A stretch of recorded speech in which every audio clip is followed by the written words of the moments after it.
If pressed to construe my account of Locke in terms of relevant binaries, then the key ones here are that of body and sign, and coercive or punitive power versus persuasive power. Locke certainly looks to dissociate religion and bodies.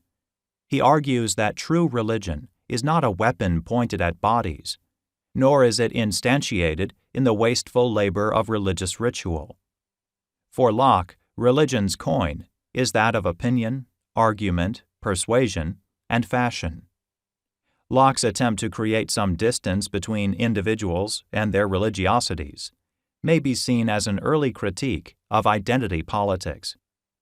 Yet Locke's reluctance to rely on words and fashions to create linkages between individuals prompts not only a sophisticated reckoning of the valences of power associated with body and communication, but also recurrent attempts to enlist the body in order to secure a political order. Given his ongoing negotiation with religion, body, speech, and power, Locke challenges accounts of the secular that portray it as the progressive translation of religion into speech, that is, contestable truth claims.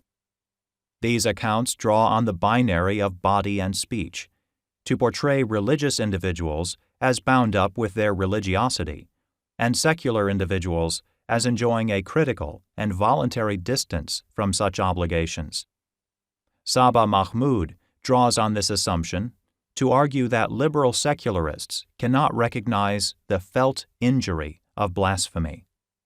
C. John Somerville describes secularization as the transition from religion, as woven into the fabric of life, to religion as a conscious set of beliefs or faith.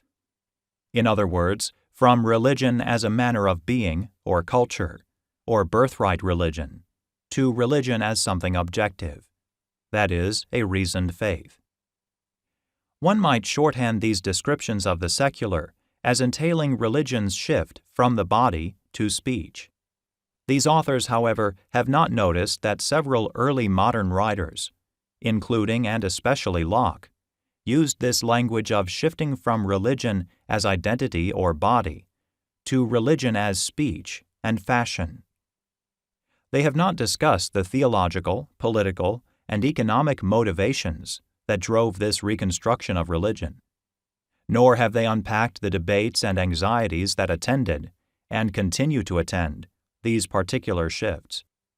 What has to be accounted for are the struggles over religion's secularization, that is, religion being lifted up and away from bodies, families, properties, and polities, and reconstructed as speech, text, argument, and even fashion.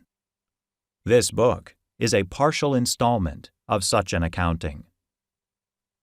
I acknowledge that it is unusual to insist on the secular, rather than toleration, as the point of entry into Locke. Yet on the specific topic of toleration, Locke's arguments are neither innovative nor determinative. Relatedly, Alexandra Walsham has shown that it is a serious misrepresentation to see early modernity as the onset of unmitigated progress toward toleration. Rather, she points to numerous instances as indicating the symbiotic relationship between persecution and toleration. Moreover, when one invokes toleration, one conjures either a government policy of neutrality toward religion, or a personal virtue of putting up with others with differing tastes and habits. I wish to draw attention to the ways in which Locke's project reflects and advocates transformations in religion, family, and the political. The secular is not something that happens only to religion. Thus, I prefer the term secular insofar as it indicates the broader scope I spy in Locke's project. My definition of the secular as worldly may strike readers as simultaneously unremarkable and peculiar. It is, after all, hardly a stretch if one simply consults a thesaurus. Nevertheless, reading the secular as worldly allows me to interrupt the frequent associations of the secular with the irreligious, or as the opposite of whatever it is that religion is.